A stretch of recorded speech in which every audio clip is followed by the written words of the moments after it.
Back to YouTube channel. അപ്പോൾ നമുക്കിന്ന് കുറച്ച് തോനെ മാങ്ങ കിട്ടിയിട്ടുണ്ട്. അപ്പോൾ ഈ ചെറിയ മാങ്ങകളൊക്കെ പച്ചയാണ്, അത് നമുക്ക് ഉപ്പിട്ട് കഴിക്കാം. പിന്നെ അതുപോലെ ഇത് നമ്മൾ ജ്യൂസ് അടിക്കുകയാണ് കേട്ടോ. എല്ലാം നമ്മൾ കട്ട് ചെയ്തിട്ടുണ്ട്. അപ്പോൾ ഇനി നമുക്കിതൊന്ന് കൂൾ വാട്ടർ വെച്ചിട്ട് നന്നായിട്ടൊന്ന് അടിച്ചെടുക്കുക. എന്നിട്ട് അരിച്ചെടുത്തിട്ട് വേണം നമുക്ക് മിൽക്കുമായിട്ടൊന്നും കൂടെ അടിച്ചെടുക്കാം. നമ്മൾ അടിച്ചു കഴിഞ്ഞപ്പോൾ ഇതാ അരിക്കേണ്ട ആവശ്യമില്ല. അപ്പോൾ അതിനകത്തേക്ക് ഇനി നമുക്ക് പഞ്ചസാരയും മിൽക്കും കൂടെ ആഡ് ചെയ്തിട്ട് ജ്യൂസാക്കാം. റെഡിയായി. ബേബിൻ്റെ ജ്യൂസാ എന്നാൽ കുടിച്ചിട്ടൊന്ന് ടേസ്റ്റ് നോക്കിയേ.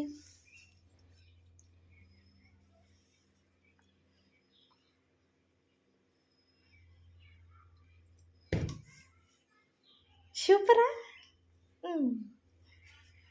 അപ്പോൾ ഗായ്സ്, ഞങ്ങളുടെ ജ്യൂസ് ഇതാ റെഡിയായി. അപ്പോൾ ഇന്നത്തെ വിശേഷം ഇത്രയേ ഉള്ളൂ. ബായ്.